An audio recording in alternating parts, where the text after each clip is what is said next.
Hello and welcome, everyone. Please let me know if you can hear me in the chat. I hope my audio is working properly. And as well, please introduce yourself in the chat and say hello. I see that we have many of you already doing that. I love seeing everyone from around the world. It looks like we have someone joining us from the UK today. Welcome, Mary. And other people in Florida and Denver, down the street from me, probably. I'm in Denver, Colorado as well. So, welcome to everyone here. I'm so happy that you joined us today on this Saturday. We're going to have a great group of people here with us, and I'm so excited to share with you how you can release your four love blocks. So, I am Jennifer Zundel, certified Calling in the One coach. I've been trained and mentored by Catherine Woodward Thomas, the creator of the Calling in the One program, which supports singles to manifest and create the relationship of your dreams by clearing out the inner obstacles that have been keeping love away so that you can become magnetic to love and finally manifest your person. We do still have people joining us and coming in the weight room as well. So I'll be keeping an eye on that to let people in to join us. So, welcome everyone. And I know a fair number of you are joining us who are new to my community today. And so, welcome as well. I was giving you a bit of introduction here as we're getting started in case you've never met me before. Feel like my voice is a little gravelly this morning. So, in today's conversation, we're going to be looking at how to transform your love life by releasing inner love blocks that have been keeping love away so that you can become open and ready to manifest the love that you're desiring. So, I'm going to invite you to dedicate this next hour to our conversation for your love life. And so please turn off your phones and let go of multitasking, close the other windows on your computer so that you can really be available for this conversation and for the next hour because your love life matters, your heart matters, and your desires matter. And I want to ask you as well to please be generous with me and with your time today because I have so much to share with you. And so you might plan to stay on for an extra 10 minutes or so if you have time available for that. And so let's do an overview of what we're going to talk about today. So I'll be sharing with you four different common inner love blocks that are likely sabotaging your relationships, including the number one inner love block that you must change in order to easily manifest love.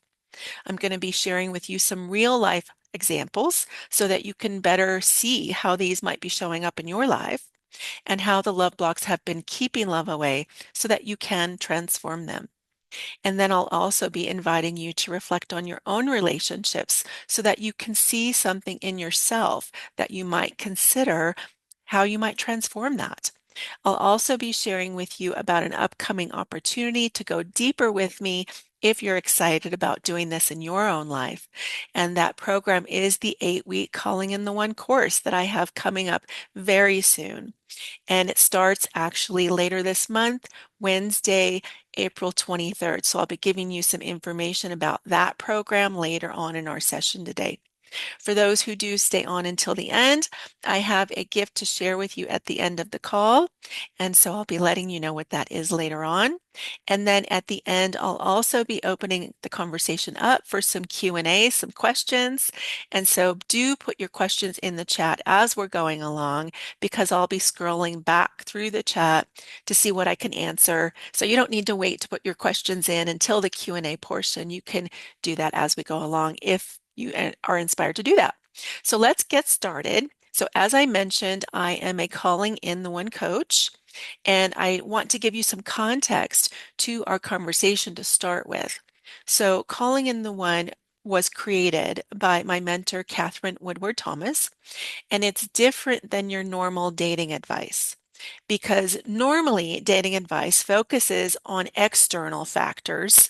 For example, how to communicate better with partners or how to make online dating work for you or how men and women might interact differently, things of that nature, and how to put yourself out there into the world at singles events, where you might go, those types of things.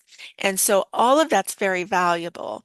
And yet the challenge here is when you do that, when you're focusing on your dating life in those ways, if you're still not getting the results that you're wanting, you very likely might come to some false conclusions about that. It may feel like then, I guess there are no good ones left, or I guess online dating just doesn't work, or I guess maybe there's something wrong with me here. So you see that when we're focusing on the external factors, it causes us to come to false conclusions. And so calling in the one instead is looking at how we are creating our love life from the inside out.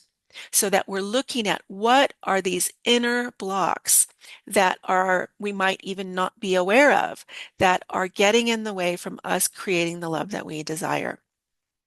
So, Calling in the One also is a program about manifesting love. And so, we are talking about the law of attraction, which is, in a nutshell, this idea that our thoughts create our reality.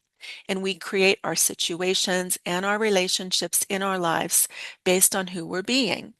And yet, a mistake I see that many singles are making when they're trying to manifest love using this concept is that they're focusing primarily on the fun manifesting practices, because that is also part of manifesting.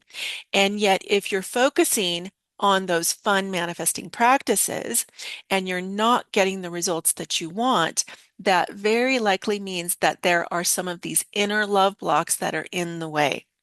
And so that's what we're really starting with in the Calling in the One program, is we're looking to see what are these inner love blocks. And really, there's only four. That's the good news. There's really only four areas that we're calling love blocks. And we're going to talk about all four of these today.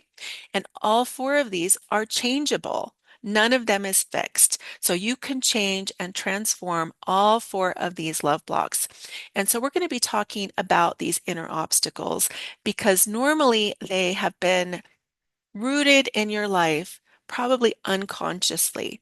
And it's probably not quite clear how they have been influencing how you are interacting in your dating life. And yet they are influencing how you're going about dating and who you allow into your life or who you don't allow into your life. And so these blocks have been probably causing you to choose people that aren't a good match for you, or they might be causing you to not trust yourself. They might leave you not trusting your own inner knowing or not trusting other people that could be a good match for you. And so the challenge here is when we have had difficult dynamics in our past relationships, it causes us to close our hearts down, and then nothing is working anymore. And so we don't make good choices anymore, and we don't trust ourselves. And so then when we're in that center, we can't create happy, healthy love. And so inside of those old dynamics, you actually have no power to create the kind of love that you desire. And so when we are looking at releasing and transforming these inner love blocks, it's really about reclaiming your power to create the life that you want, your power to actually create and manifest a great love, because you actually do have that power. And so this is really what, at the core, this is really about here. So I want to share a quote from the poet Rumi, and you may have heard this quote before, but it's really relevant to this conversation. Your task is not to seek for love, but merely to seek and find all the barriers within yourself that you have built against it. So that's really what our conversation is about here. We're looking at what's been in the way from love just being natural and normal for you to have everywhere you go, where you have great partners showing up for you everywhere you go. And once we shift these blocks and we release them, this is what becomes possible for you. And that's exciting, right? When you actually feel like, yes, this is my new reality. I do have great options. There are great people who really want to create something meaningful with me. So if you've been interested in the law of attraction and focused on trying to create love and great partnerships with people, then you know that your thoughts create your reality. And what you also need to know, though, is that you don't attract what you want just because you say a lot of affirmations or because you write down your desire a certain number of times a day or because you sit on your couch meditating. That's not how manifesting works. Instead, the way that manifesting works is that you attract situations and people into your life who are a response to who you're being in the world. And so we need to shift who we're being in the world. And so we need to look inwards to see what needs to be shifted and what needs to be transformed inside of us so that we can actually shift how we're showing up in the world. So I'm going to start by jumping into naming and giving examples of these four love blocks. So the first love block that I want to talk about here today is resentments. Now, I know we have all probably had some experiences in our past relationships that have left us angry, upset, resentful, and very possibly we're carrying around those resentments about those things.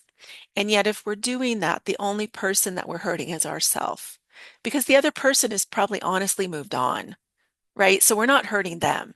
We're only hurting ourselves because it's causing us to shut down. It's causing us to close our hearts. It's causing us to not trust ourselves to make better choices and to be able to navigate challenges. And so that's how this resentment dynamic is getting in the way. And so, I think what we really need to see here is that normally there's one way to look at a situation. We need to evolve our perspective to see things beyond black and white, to see things beyond right and wrong, and instead to see and question, how did I contribute to that dynamic that left me so resentful? What was my part? How did I give my power away in that dynamic? Where did I not address red flags? Where did I not ask the right questions? Where did I overlook my own intuition? Where did I overgive, overinvest, trying to prove my value, trying to prove that I was worthy of being chosen? Where did I bend over backwards for that other person? These are all things that we really need to see clearly. And when you really look at it, if you think about something that you're resentful for from your past relationships, probably there's a way that you gave your power away. And so we have to see very clearly what those ways are so that we can start to set things right with ourselves first here, so that we can trust ourselves to not repeat those same dynamics in future relationships. So we have to learn the lesson of the experience here so that we can release the resentment, so that we can trust ourselves to do something differently and create a great relationship going forwards. This is what sets us free from the past. So I'd like to give you an example of one of the clients that I worked with. Jose came to me and he was feeling very resentful towards a former wife. And although the relationship was over and they hadn't had any children even, he still had to pay her large sums of alimony every month. And so he came to these sessions with me, and I could see that he was really angry about having to pay this former wife all this money and all the ways that he felt like somehow he was just taken advantage of in that marriage and in the ending of the marriage. So, in our work together, we had to get some clarity around how he had given his power away. And so we had to really look at it. He had to see all the ways that he had contributed to the marriage not working out. Where were the choice points that he could have made a different choice that might have created something different so that it could have had a different outcome? And once he saw his part clearly and the new choices that he could make instead, he was then able to make an amends to himself for how he had shown up in the relationship. And that's what allowed him to become ready for new love. And he soon had women lining up to meet him, which was not his experience before. And so now he's been having women lining up to meet him, right? He's had several dates per week with different women that he's actually interested in, who could be a good match for him. That's exciting. And that's not what the situation was before. So let's take a look at deeper here at what was going on for Jose. Because the reality is this is pretty advanced work here that I'm talking about.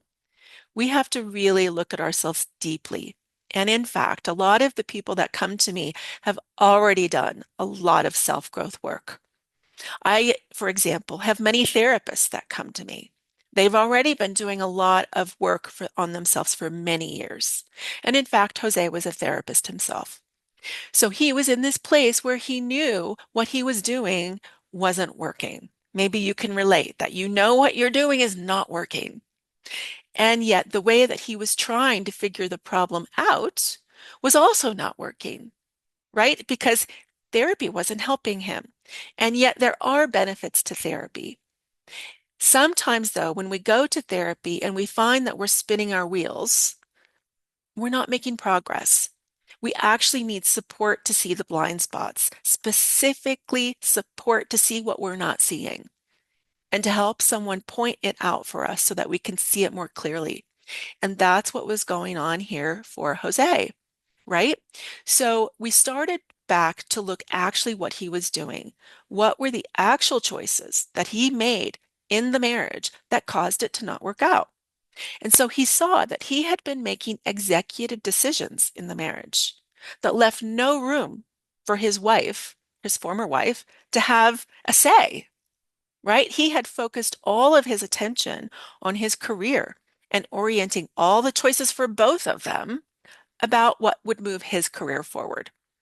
And without consulting her, without even considering what she might want, he wasn't even paying attention that she really actually wanted a family and she wanted children. And so she had been trying to get him to go to counseling together, even to involve this dynamic, but he was too busy. So he had to really see that he had not been available in that relationship. He had not been a team player in that relationship to actually work something out together. Instead, he was focused on himself. And once he saw that clearly, that he had given his power away in the marriage to make it work. And that was when he saw his part so clearly that he was able to release the resentment towards the wife, the former wife. So he saw what his part was. And that is what allowed him to let go of the resentment.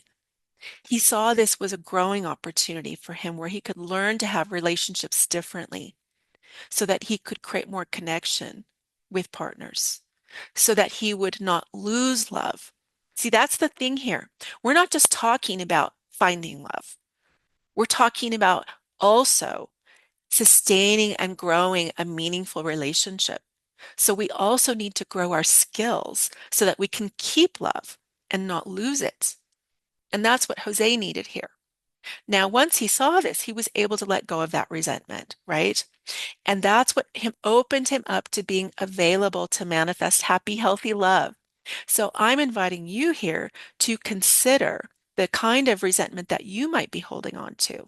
And when you really get honest with yourself, what might be your part in contributing to that dynamic?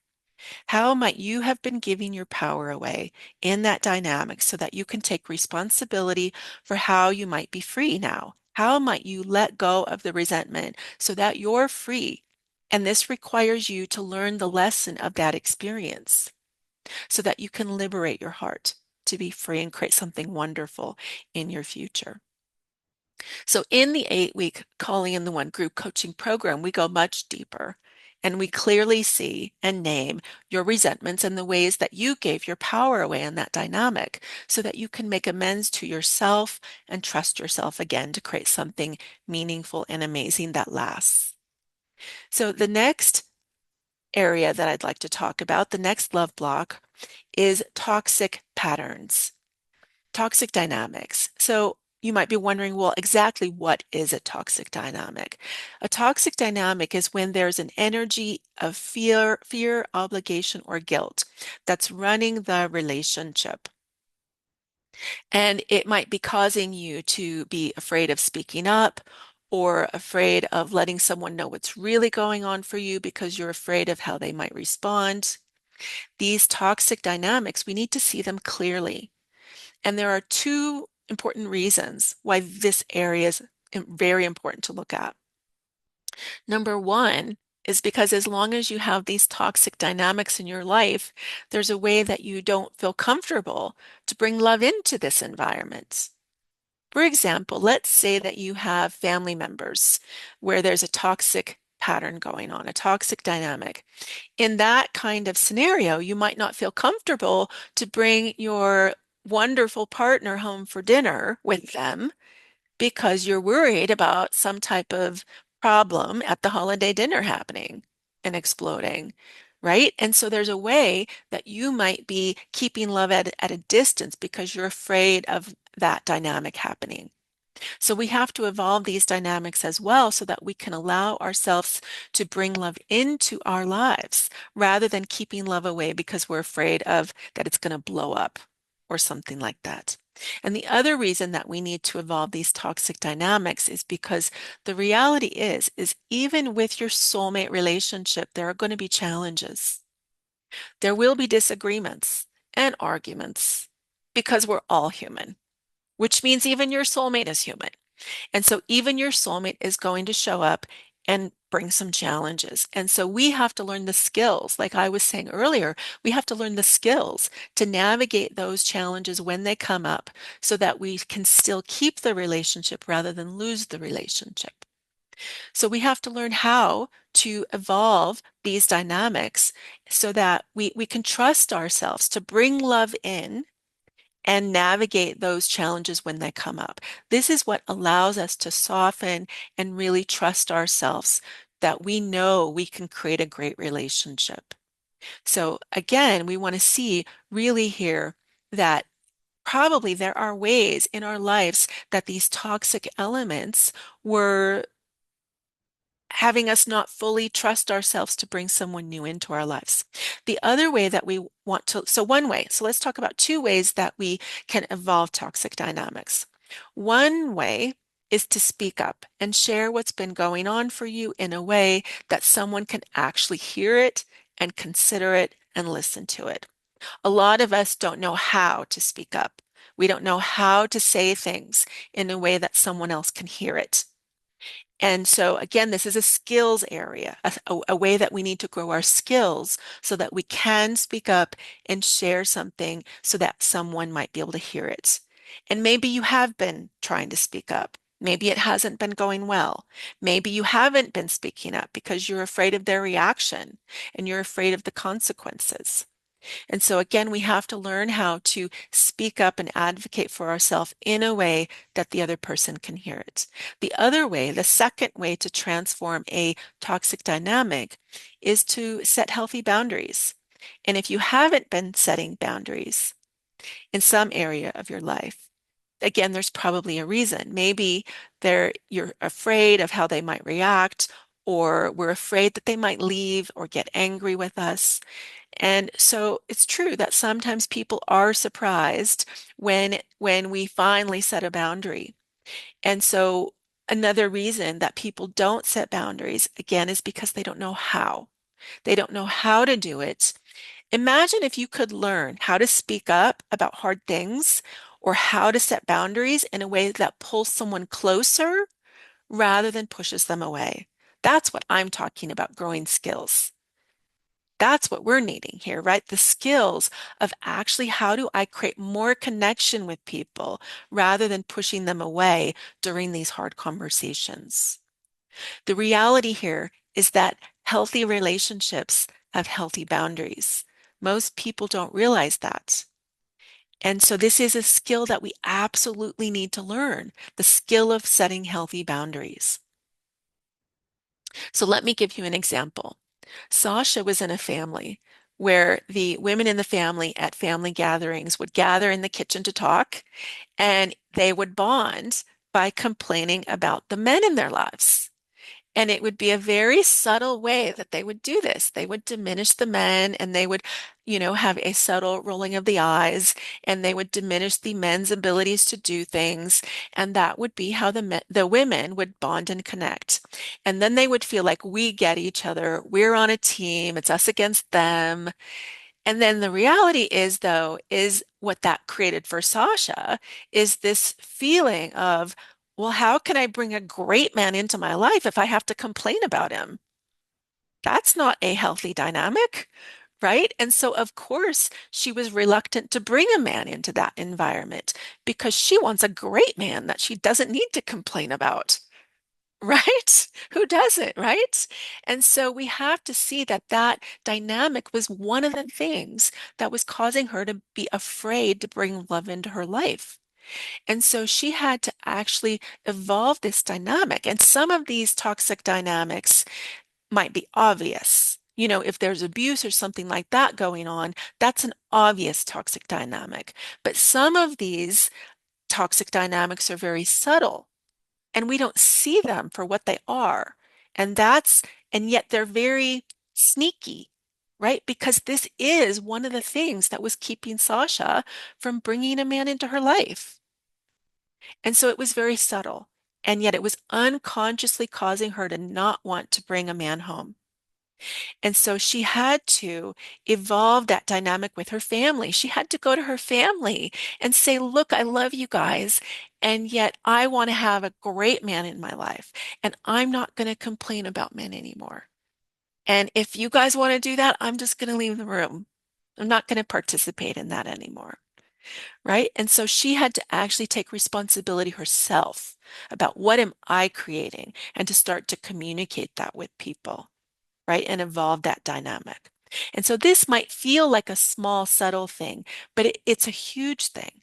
These subtle things are more important than we realize because these are the unconscious, sneaky things that are sabotaging us. Let's talk about the third love block today. The third love block is agreements, old agreements. Now, some of these agreements might be conscious, you might be aware of them. Some of them might have been spoken out loud. Some of them might not have been spoken out loud. Some of them might not be conscious. You might be unconscious of these agreements. Some of these agreements you might have made with other people. Some of these agreements you might have made with yourself. And so, again, these are very sneaky. And so we have to see what's operating inside of us that we think things just have to be that way, or this is just how things go. This is just how things are in my relationships, in my family. This is just how things are in my dating life. And so we have to see what might be some agreements that you've made that have caused you to close your heart so that you don't trust people anymore. You don't trust yourself anymore. We have to see these types of agreements clearly so that you can renegotiate the agreements with yourself or with other people, right?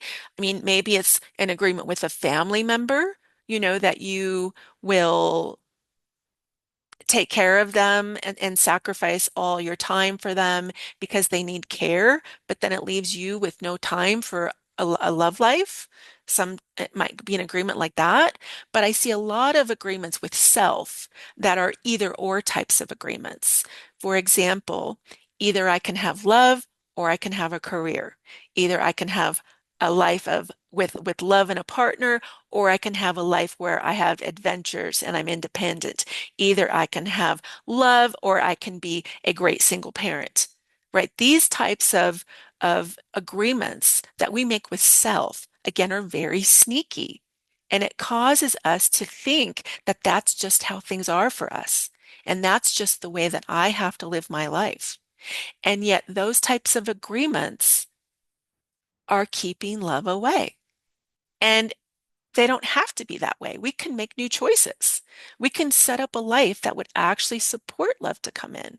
So let's go back to the example of Jose. Jose was the one who was resenting his former wife. So, like I shared earlier, he was operating inside of an agreement, though, in the marriage that he made with himself. And he didn't even say this agreement out loud to his partner, and he probably didn't even know that he had this agreement. But this agreement with himself was either I can have love or I can have a career, but I can't have both. right? That's the agreement, the unconscious agreement he was operating inside of. And so that caused him to only focus on the career, even though he was married, even though he was in a marriage. And so we have to see these agreements for what they actually are and consider what's true in these areas of our life. How can we shift them? How can we make new choices so that we can actually commit to doing different things? We need to look at these agreements and ask ourselves what's really working here inside of this agreement. Is it time to let go of this agreement and make some new agreements that would better serve me? Right? So so that's the third love block is transforming these agreements. And again, a lot of times they are so sneaky that we don't see them until someone points it out for us, right? A lot of these agreements are sneaky. And this is why it's so important to have people that can help you see your blind spots because there are things you're very likely not seeing. So I want to move on to the final love block, number four, which is actually the biggest one, the most important one. And it's the number one thing that you need to focus on so that you can radically and quickly, easily change your love life. But before I do that, I would love to share with you how you can go deeper with transforming all four of these love blocks, because this could change your life quickly. In fact, with just a few weeks of the Calling in the One group coaching program with me, the rest of your love life can change very quickly in just a matter of weeks. So we're truly talking here about you forever and radically changing your love life in just a few weeks. In fact, I get very moved when I see the transformation that happens when I work with people in this way. It's really inspiring, and it feels like I found my life calling to support you in this way. I'm a yes for you changing your love life. So I'm going to share with you a little bit here about the 7-step process that we use in the Calling in the One program. And it's already supported hundreds of thousands of people around the world to transform their love life. And so I'd like to share with you a little bit about the program. And I also do want to let you know that today is the final day for early bird registration. And so I am going to put here in the comments a link where you can go and get all the information about the program.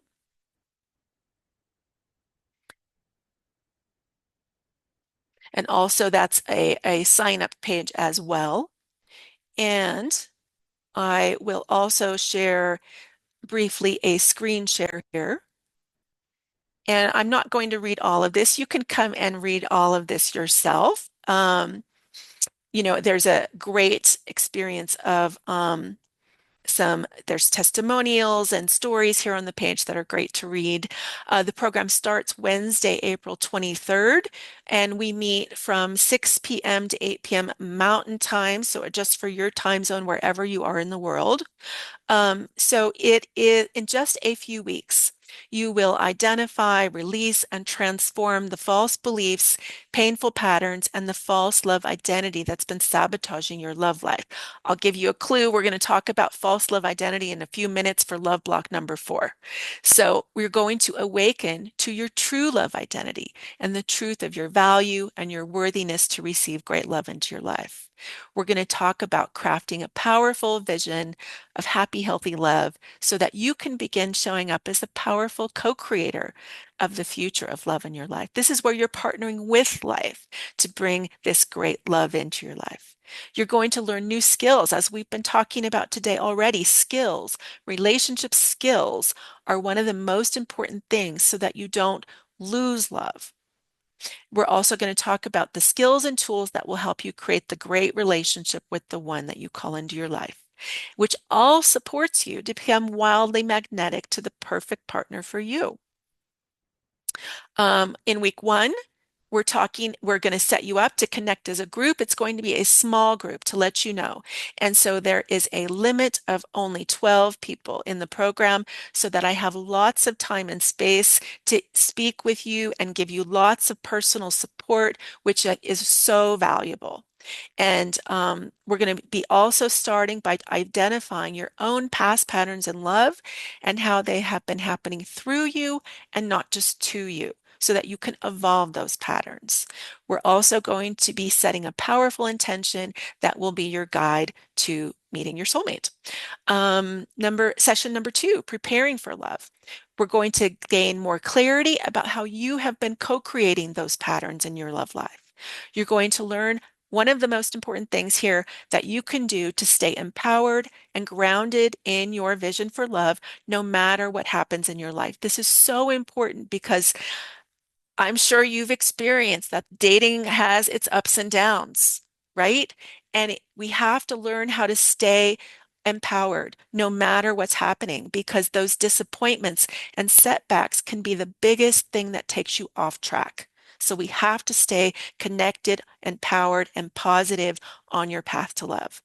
You're also going to start some powerful manifesting practices. Remember, we said this is a program also about the law of attraction. So we do get to have fun with manifesting practices as well. Session three, completing your past. In this session, this is where we go deep on three of the love blocks, right? We're going to talk about releasing the energetic ties of your past relationships by transforming toxic dynamics, releasing resentments, and transforming and letting go of the old agreements. So that's session three. Session four, we're going to talk about transforming your love identity. This is related to love block number four that we're going to talk about here in a minute. Clearly seeing your false love identity and how it's been causing you to unconsciously generate your experiences in your life up until now. And this is going to help you become clear about how you can forever graduate from your old patterns in love. And you're going to learn how to stay centered in your true love identity. That's completely dedicated transforming your love identity in session number four. Session number five is a powerful transition point of the program, because now we have done the work for releasing the love blocks. We're going to do a powerful release ceremony, and we're going to shift into connecting with your vision for love and activating magnetic power to manifest love. Session 6 is really all about self-love and what self-love really is. A lot of people get confused about self-love, and they think it's things like pedicure and self-care and taking a nice relaxing vacation. And all those things are wonderful, but that's not what this program is presenting as self-love. And so it's really important to understand what self-love is, because it's important for how you're showing up in your relationships. We're also going to set you up to really see that your commitment to yourself is a foundation for the commitment with a partner. Session number 7 is really about becoming the strongest and healthiest version of yourself. If there are any lingering disempowering beliefs about men or women and how they feel about being in relationship with you, this is where we're going to look further to address those. And I have so many people that tell me that all of their relationships improve, relationships with family, relationships with friends and coworkers. And so we're really extending this practice of growing these relationship skills to all areas of your life. I've had people tell me they got raises at work because of this program. It's going to really improve how you're showing up everywhere in your life. Session number 8. Now we're accessing your intuition to be your partner and guide you to love. We're also continuing to look at how you can stay empowered and focused and centered in possibility no matter what challenges or disappointments might happen, so that you can really stay on the path to manifesting your soulmates. We're meeting on Wednesdays for 8 weeks, and it's on Zoom. There are recordings, and there are also some amazing bonuses here. Bonus number 1, there are 2 bonus Saturday morning sessions, basically the same time that we're meeting today. Those are happening Saturday, May 17th and June 7th from 10 a.m. to 11:30 a.m. Mountain Time USA, which is basically the same time that we're meeting today. And this is really to support anyone primarily who is in another country so that at least you can join some of the live calls at a time where you're probably more awake. I know we have had some people joining from other countries who find the program to be so valuable that they even join the calls even in the middle of the night. You know, they stay up rather than sleep, basically, because they find the live sessions to be so valuable. But there will be recordings as well for all of the sessions. There's also going to be a private Facebook group where you can interact with the other participants and ask me any questions. So even during in between the live sessions. So it's really a full immersion of the program. I love this next bonus. It's called Meet Your Match, the four key soulmate indicators. I meet so many clients who are dating people who are clearly not a good match, and it causes them, when it doesn't work out, to feel heartbroken and devastated. And it causes them to not trust themselves, and they start to close their heart and feel like dating is so hard. And I understand that.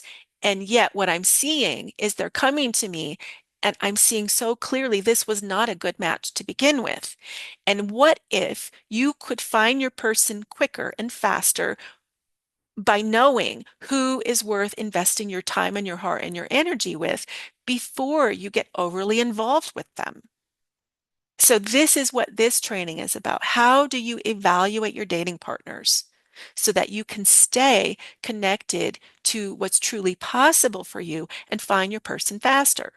So I have some testimonials from clients that have found value in this training. And then I love this fourth bonus where it's called Create Your Standout Online Dating Profile. This bonus expires next Saturday. And let's face it, if you've done any online dating, you've probably realized it's that all the dating profiles sound the same. And then the question becomes, if that's what you're experiencing, probably the people looking at your profile are probably experiencing the same thing, that their eyes are glazing over, they all sound the same.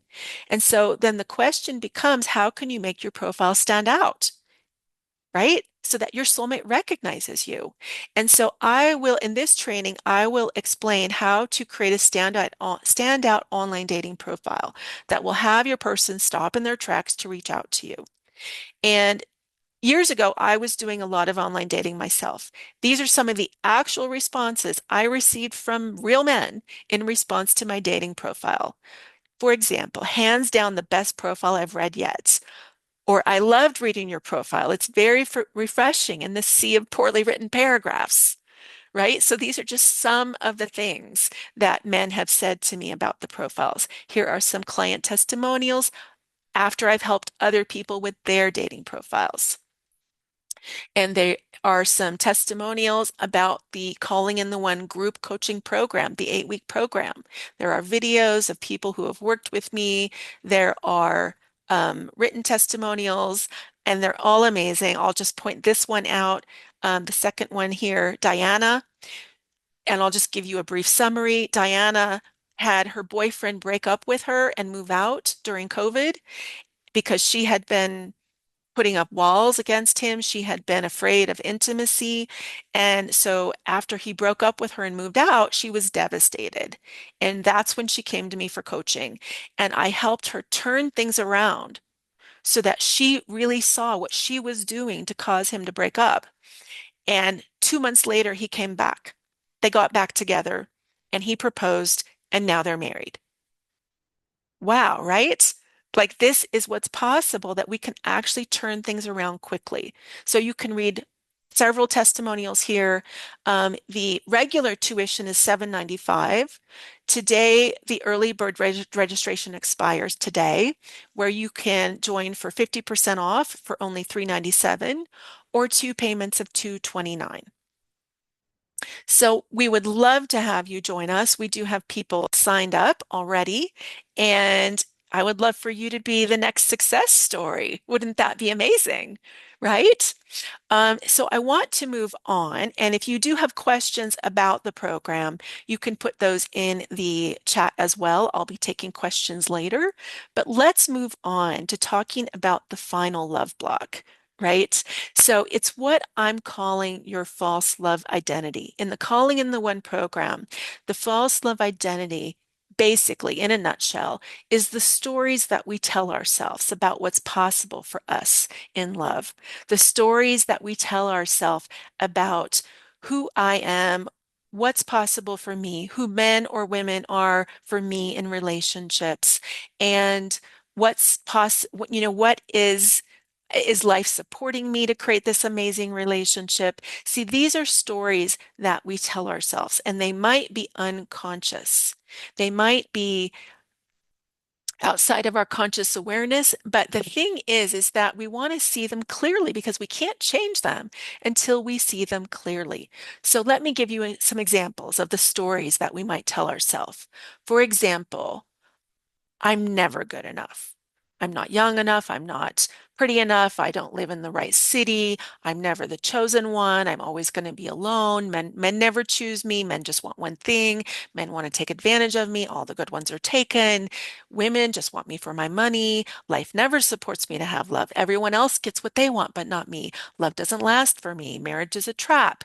These are just some examples. Have you ever told yourself any of these types of stories? And we have to see these stories clearly for what they are. They're really just stories. It's not true. And yet it feels true. I really get that it feels true. And so we have to see that these beliefs, they crystallize as an identity. This is why I'm calling it a false love identity, because we think that's just who we are. We think that's just how things are for me. And although I'm calling these beliefs, they're actually not in our minds.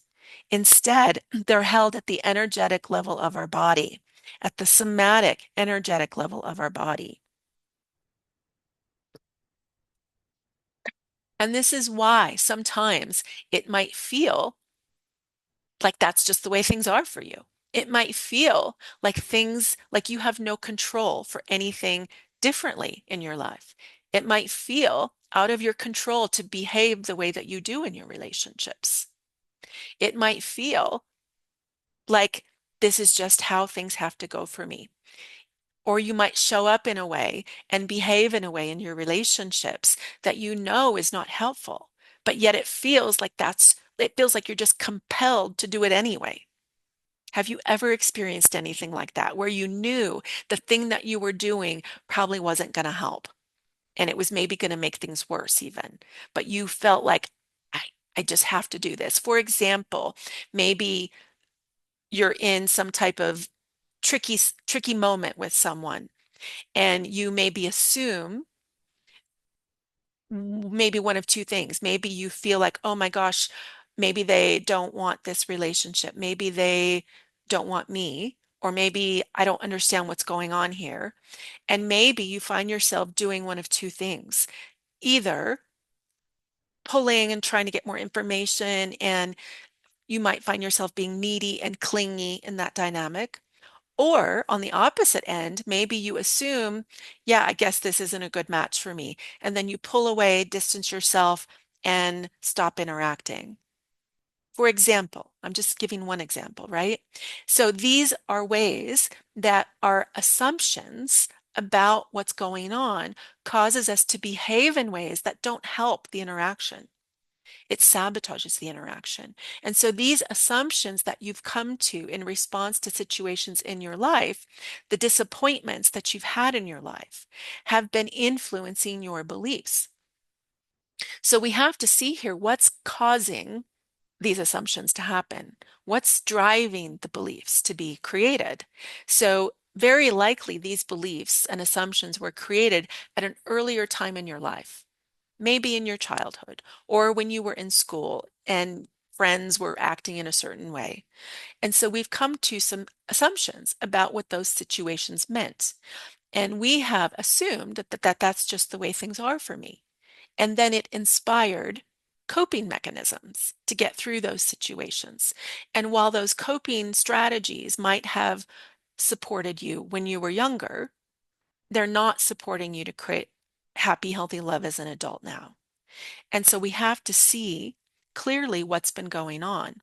And I mentioned that these beliefs that they root down into the energy of our body. And so they get triggered in moments where you are nervous or disappointed, or you're not feeling confident about a situation. In those moments where we are feeling doubt about something, right? That these false beliefs get triggered in those moments. And in those moments, those are very likely the make or break moments. The make or break moments that decide the future of this relationship, how I respond in that moment decides the future of this relationship.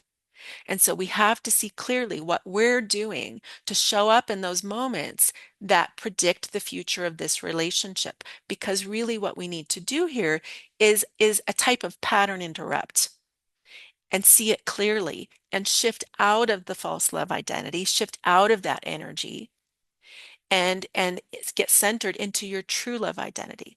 Because we have seen in the Calling in the One program that there are basically 21 core false identities, false beliefs, these beliefs about who I am and what's possible for me. Some examples of these 21 core false beliefs, identities. I'm not good enough. I'm too much. I'm always going to be alone. I'm not safe in relationships. I'm not chosen. I'm not worthy. I'm not valuable. I'm invisible. These are just some examples, but we want to see very clearly what yours is, because if you don't see it clearly, you can't change it. And the reason it's so important to see it clearly is because we have been able to connect these false beliefs to specific behaviors. And so once we see what yours is, I can already tell you what you're doing in your relationships to sabotage your relationships. Wouldn't that be helpful? Like this one conversation is going to change the rest of your life because you're going to see very clearly what this false belief has been causing you to do, how it's been influencing your behavior in your relationships in ways that aren't helping you. And so once we then shift you into your true love identity, it will also be very clear what would be natural and organic for you to do differently and what skills you might need to grow specifically you. So although this is a group program, it's also going to feel very specific to you. And that's partly why it's a small group, so that there is time to address specific situations and specific challenges that each of you might be having. So this conversation about shifting into your true love identity will feel specific to you.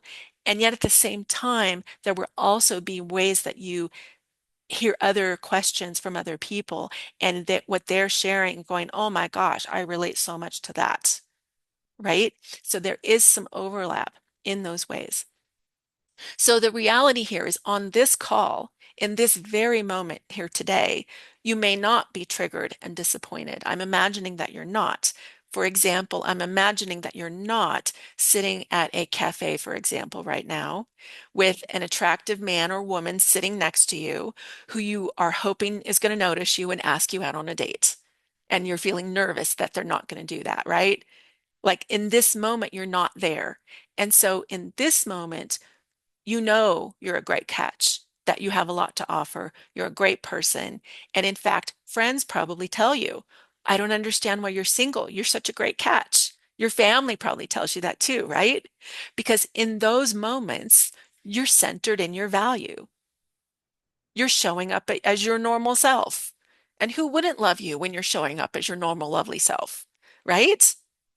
And so the challenge is that in your dating life, there are ways that you're getting triggered because you're getting triggered by disappointments, by self-doubt, by experiencing disappointments, and I don't know how to respond to those disappointments.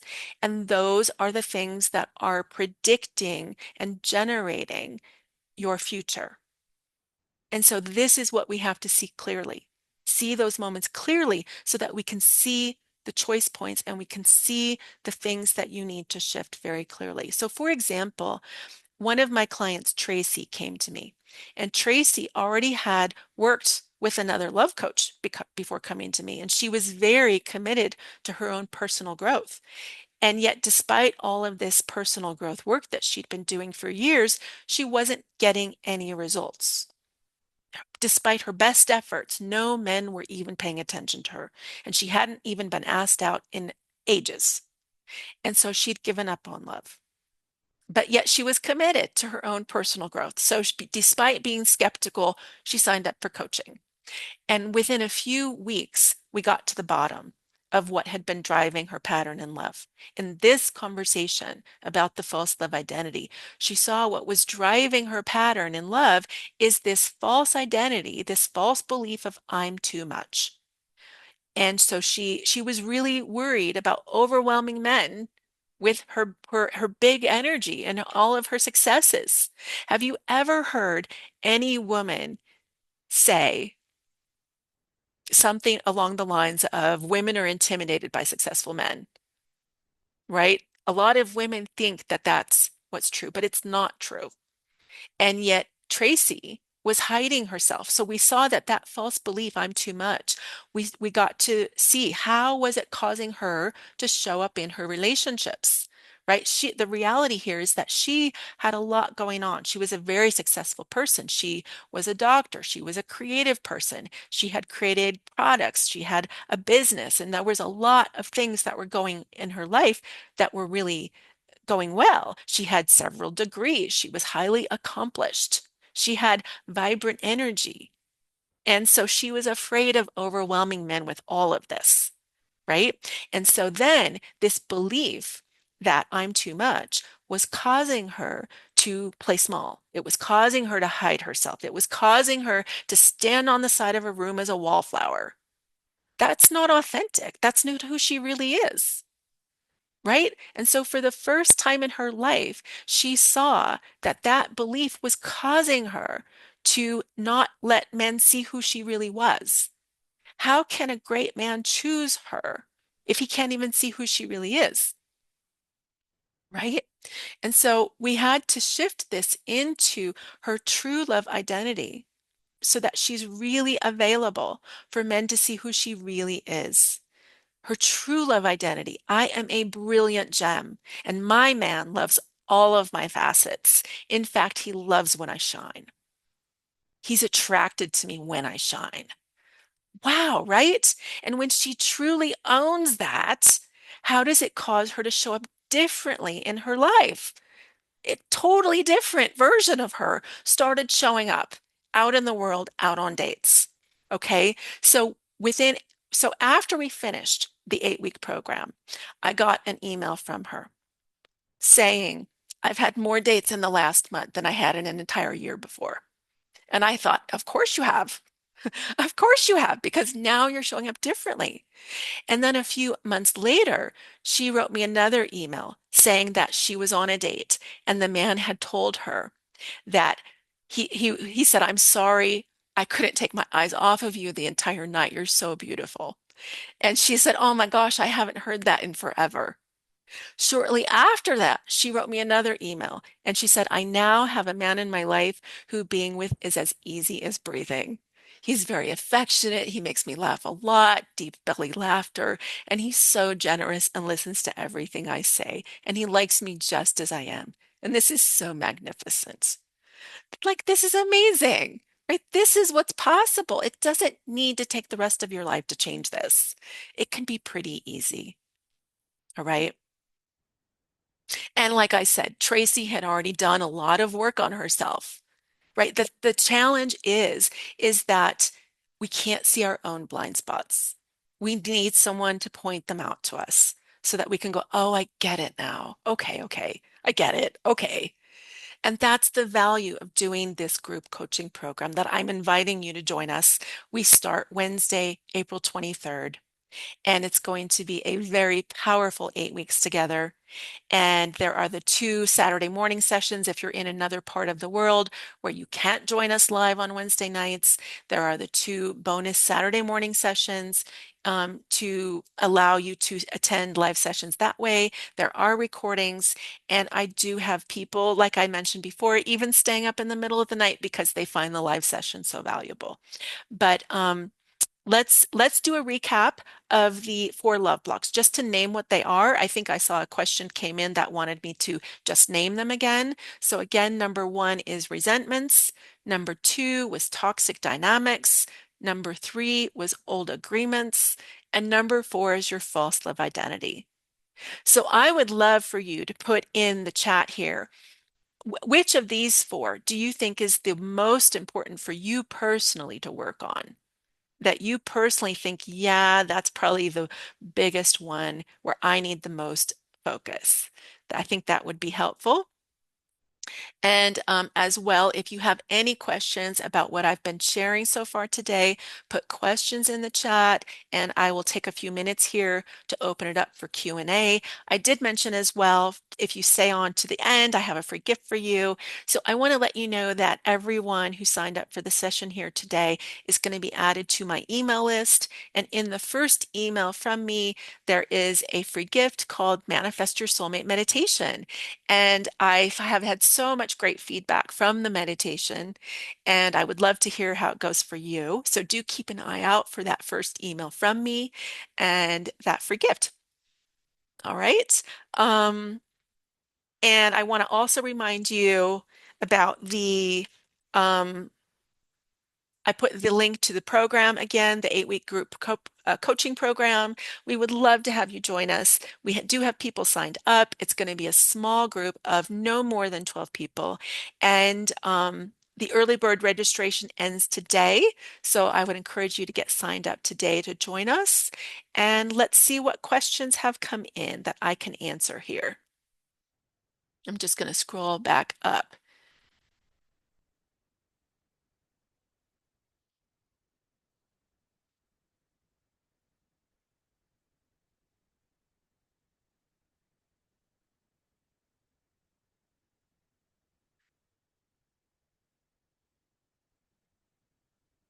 So Mary asked, what about when your partner X was or is abusive? Great question, Mary. Um, so, um, so we're not taking responsibility for the partner who, behaving badly, right? And yet we do want to look at how we got ourselves into that situation. How did we allow ourselves into that situation? And without speaking more to you, I'm just, going to imagine because there are obviously lots of ways that someone could get themselves into an abusive situation. But I would say that the most important thing, Mary, would be to look at your false love identity because there are very likely some false beliefs about yourself that allowed you to get yourself into that situation. For example, I'm not worthy of something better. I'm not good enough for to have something better. And so I have to just accept men treating me badly. Um, so so I think that there's a fair amount of work to do there to shift that love identity so that you're truly centered in your value and you are aware of how you're showing up and how your beliefs are supporting your choices. So I think that that would be the most, like I said, the false love identity is the number one thing for everyone here on the call to put their attention on, but especially in that situation. Let's see. Next question. Oh, so Heather, a great question. So she says, would I be correct to assume that people can have more than one block? In fact, maybe they could have blocks in all four areas. Yes, exactly. People have blocks in all four areas. And so you would want to put your attention on all four of these areas. Um, and yet there may be a few of the block areas where they're more triggered than other areas. Um, but yes, I would suggest that everyone look at all four areas. Let's see. Next question. Um, so Sumru, nice to see you, Sumru. So Sumru has been in my community for a while, so I love seeing you here on all the calls. So let's see. Can you evolve toxic dynamics with a future partner who is emotionally distant or unavailable? Well, I'm a little confused whether you've met this future partner yet or not, or if you're trying to like evolve something with someone you haven't even met yet. I'm not sure. Um, so so we have to see, though, what is it that you're doing to contribute to someone being unavailable, right? I will say as well, so there are lots of reasons that people get involved with unavailable people. It could be partly the false love identity, again, that's causing you to imagine that you can't get someone who's a better fit. That this is all you can get, that you don't deserve someone who's showing up for you. So definitely work to do on the false love identity area. But a pattern I see, with the Calling in the One program, we're looking a lot at patterns. What are the patterns that we keep repeating over and over? And what's my part in creating those patterns? So one pattern that I see quite often is that people who attract unavailable partners are often in some ways unavailable themselves. And that's a way that maybe they, for example, have an avoidant attachment style and they're afraid of intimacy themselves. They're afraid of commitment themselves. And so attra getting involved with unavailable people is an unconscious way to keep themselves safe. And so we have to ask, it would be a great question if you're in a pattern of attracting unavailable people, it might be a good way to turn it around and say, how am I unavailable? How am I not available for love? It might be that you're not sharing yourself authentically. It might be that you are choosing unavailable people because they feel safer, because they don't require too much of you, right? These are just a few examples. So in okay, so and your question here has different parts. Okay, so there's the unavailable part, but then you're also talking about a toxic dynamic. So so I'm a little unclear. I think that I would need to speak more about that to know, exactly the situation and what's going on there. It sounds like there are more details that are needed for that conversation. Um, let's see. So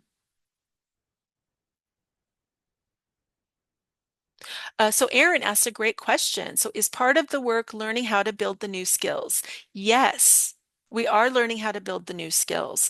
And that's one of the things that I encourage right at the beginning of the program is to at everything that we're working on, we're not waiting for your partner to show up to start practicing these new ways of showing up in the world, right? I'm encouraging you to start practicing with your friends, with your family, with your coworkers, with someone on the street that you happen to run into. And this is part of how we're starting to put things into practice right now so that you're building the new skills. Um, let's see.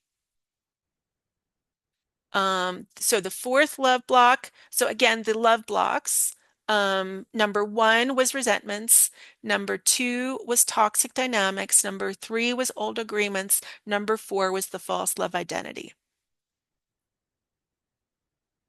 And false love identity is the beliefs about what's possible, beliefs about yourself, beliefs about men or women and how they feel about being in relationship with you, beliefs about love, beliefs about life, God, universe supporting you to have love. So that's a very deep one that for everyone really needs to be addressed.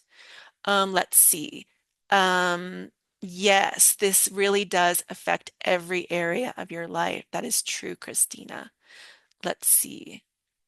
Aaron asks a great question. What if I prefer to meet men organically and not on the apps? Will the program be a good fit? Absolutely. Absolutely. And the challenge is here, if you want to meet men organically, that means that you need to go through your day and go through your life, go through the world centered in your values, centered in your true love identity. And so that you're having men approach you out in the world so that you're a magnet for men and they're crossing the room to talk to you. What would that be like? Right? So that you're actually showing up in the world that way. So I mentioned that I've been trained by Catherine Woodward Thomas, the creator of the Calling in the One program, and I've been working with Catherine directly now for over 10 years. And when I got involved myself in calling in the one for myself. And after I did this work for myself, I started having a very different experience with men out in the world because I saw what my false love identity was. I saw how it was causing me to show up with men out in the world that was creating the opposite of what I wanted. And once I was able to see it clearly, what I was doing, what my false love identity was causing me to do, things shifted very quickly. Where out in the world, I started having men approach me and ask me out on dates. I started having men ask me out on in line at the movies. Multiple times I've had men ask me out at the gas station. I have had men ask me out at the grocery store.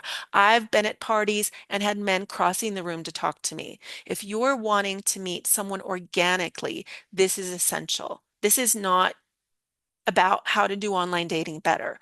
But the conversation does carry over no matter where you're trying to meet someone, whether it's out in the world organically or whether it's online dating or whether you're wanting to get people to set you up with blind dates, however you want this to happen, right? That this is the essential thing that is needed no matter how you're trying to meet your person.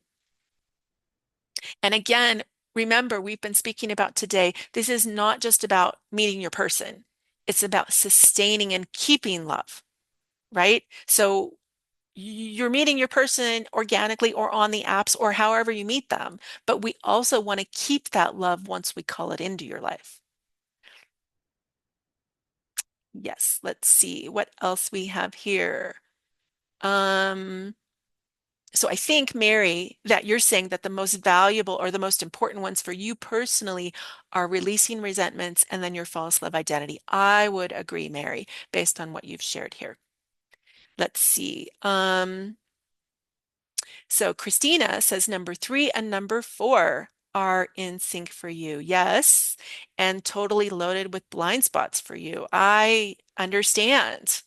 I understand. That makes sense. Let's see what else we have here.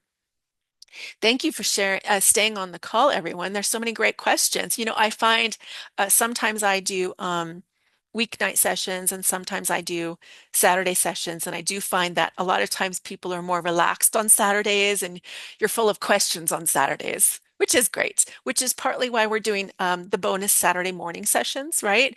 And those bonus Saturday morning sessions in the program I don't have new material. That's to support you, to make sure that you're coming to the calls and getting all your questions answered about how to apply the material. Let's see. So um, Heather says, I do believe in soulmates, and you also believe that it was not supposed to, that you were not supposed to survive childhood, which means that there was no one here for you now. Recent epiphany and your mind blown to discover that was a lie. I was always meant to survive. So, Heather, we need to have a conversation here. So, totally other call that I was. Sometimes I share different things, right? So, I'm also a conscious uncoupling coach, supporting those who go through breakups. And in a different call recently for conscious uncoupling, I was talking about a woman who came to me for the ending of her marriage. And we saw her false love identity that was causing her to choose a man who was unavailable and everything that had been happening in her relationships. And what we saw was her false belief was, I'm a mistake and I'm not supposed to be here. And so that was causing her to feel like I can't have anything good in my life because everyone else is supposed to be here. And so that was causing her to choose unavailable men. And it was causing her to overgive, overinvest, sacrifice everything, and not have any dreams and desires for herself, right? Because she felt like she couldn't have anything good. And she saw that that belief was created when she was a baby because her mother was overwhelmed with love for my client Susan, and she didn't know how to love. And so she just distanced herself and energetically, because again, this false love identity is an energy that we take on. So this energy that Susan just kind of acquired as a baby was, I'm a mistake. This assumption, she came to this assumption. So in one conversation, she saw what was really true, that that wasn't true, that she had a right to be here. And she then had a conversation with her mom after that one conversation that changed everything, where her mom listened to her for the first time ever, and their relationship changed. It started to change after that experience. And she started to make better choices. She started to let go of the depression that she had been living with for years and years and years. Because who wouldn't be depressed if they thought that they were, a mistake? I'd be depressed, right? So Heather, this can change for you. This can change for you. I would invite you to sign up for the program and join us. Christina, great question about the payment plan. So it's 229. It's 2 monthly payments, right? So if you paid a day, it's 229, and then it would be an automatic payment that would be withdrawn from the same form of payment next month on the same day. Okay. Let's see. Mary. Yes. Okay. And Mary, so it sounds like you're understanding that you made choices to allow yourself into that relationship. And Mary, I just want to extend some compassion to you because I understand that's very hard to see. And in the program as well, when we see hard things, there's a way that we need to set things right with ourselves and forgive ourselves and repair the relationship with ourselves so that we can trust ourselves again. And that's part of the work that we're doing here in the program.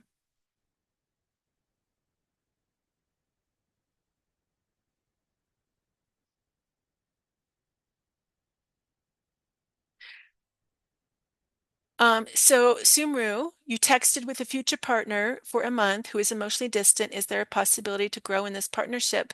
So Sumru, um, I don't know without knowing more details. I think that it might be dependent upon how you're communicating. Again, it might be a skills conversation. And yet as well, I would ask you, what are you gaining from this relationship that he's not showing up for you and being emotionally distant? Is there a part of you that just wants this to work out so badly, that you really want a partner so badly that you're sacrificing what you really want? I don't know without talking more, and knowing more details, but it sounds like this has been a part of a larger pattern, right? That you're involved with yet another man who's emotionally distant. And I know, Sumru, that again, you've been in my community for a while, so you're probably familiar with my Soulmate Indicators, which was one of the bonus everyone here on the call. The Soulmate Indicators program training is one of the bonuses, and it helps you identify 4 areas that you can use to evaluate your dating partners to know, should I continue investing in this person or not? And one of those areas is getting very, very clear on the patterns that have you've experienced in your life and the things that you will no longer accept in your relationships. And so, Sumru, it sounds like you've had a long pattern of emotionally unavailable people. And it could be that you just say going forwards, if a man's emotionally unavailable, I'm not interested. Okay. So I would invite you to look at some of that material that I already know that you have seen from me. Let's see, Heather, not just in the love sector, but it's all areas of life that I felt that way. I get it, Heather. I get it because this is not just one area. The false love identity extends to all areas of your life. And that's partly why this program is so powerful. I've had people who come in and their other areas of their life change as well. And that's normal. Vivian. Um, all right, that sounds like a wonderful story, Vivian. So it sounds like you're saying that you met someone on a trip and it felt kind of synchronicity, like you found an experience of synchronicity there. I get that. And then you also say it's been harder to keep in touch after the trip ended. I get that as well. I get that as well. So I think that's where we're going to end today. It's been a pleasure to share this time here on Saturday with you, and thank you for joining us. I really encourage you to join the Calling in the One group coaching program. It's going to be an amazing experience, and I think, everyone sharing in the chat has been so inspiring, and I can tell that this program would be an amazing shift for you based on what you've been sharing here with me today. All right. I hope to see you in the program, and I look forward to having you in my community going forwards. Thank you so much and have a great rest of your weekend. Bye bye.